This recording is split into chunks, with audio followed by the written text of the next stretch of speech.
Hello, I'm Margaret Ann Carter and I have the privilege of talking with you today about our preschool character and education program that we have been developing with yourselves, teaching our educators how to create need-satisfying teaching learning environments. And we've used Dr. William Glass's choice theory as the lens upon which we've done this.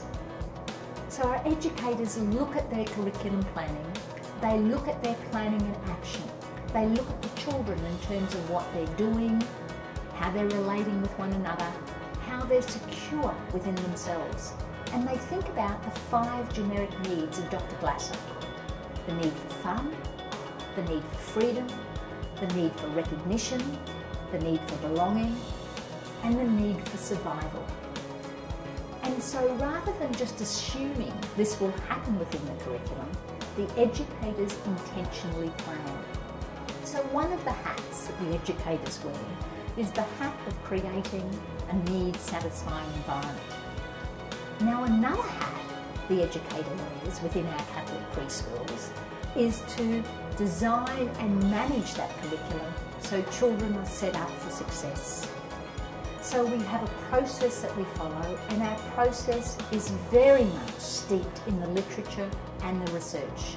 We've trialled it across our schools, we've gone into the schools, we've mentored educators, we've practiced with educators, we've conducted focus groups, we've conducted surveys to get an understanding of our educators' baseline understanding of how children equip themselves with social behaviour.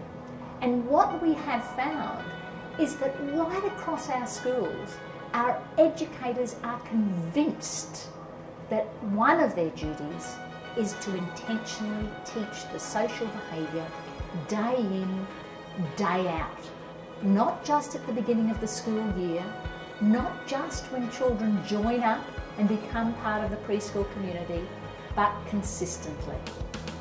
Our educators are also convinced that this teaching is different from telling. So we've spent a lot of time burrowing. What's the difference between telling a child to use kind words, telling a child to be appreciative, and teaching a child what the kind words are, what the tone is, what's appropriate when you might have a difference of opinion.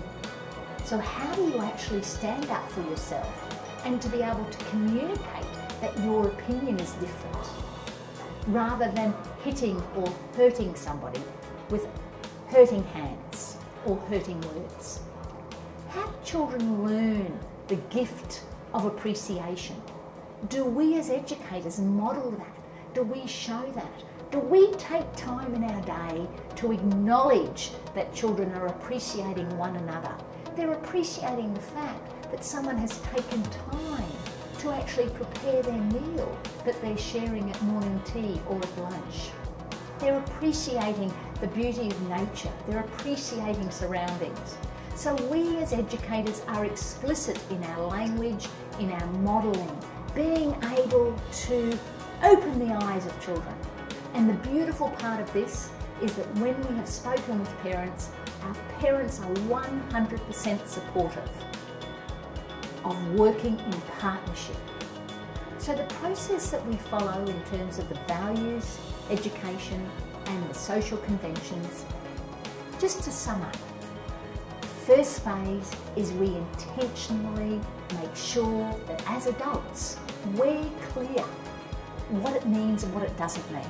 So then, when we do engage in conversations with children, and we do engage in modelling and descriptions and reading stories and celebrating, we are actually giving them a consistent message. And the big message that we focus upon across our preschools is we move out of the maybe land, we move into the intentional land. So children become masters of the values in education. And our expectation isn't that they become masters over the course of their preschool education, but that they get strong foundations. And those foundations are built upon within the school system and, of course, built upon and flourish within the home. We talk about with educators how important it is that you reteach, and not to limit children to your own style of learning. Think about Howard Gardner's rainbow of intelligences, and think about, perhaps you've got a child who just adores music. How do you bring the values and the social conventions to life using that music intelligence? You might have a child who is absolutely besotted with nature. How do you bring the values education alive using the nature intelligence?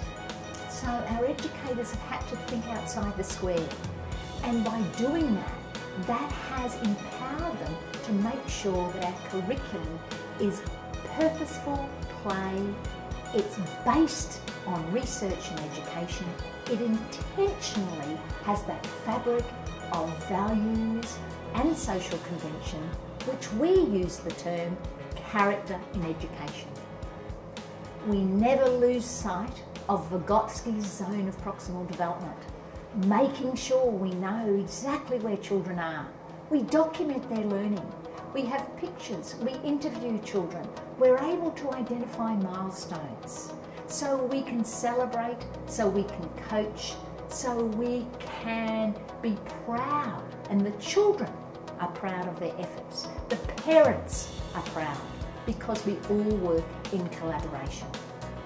And I look forward to us growing and developing that in the future. Thank you for listening.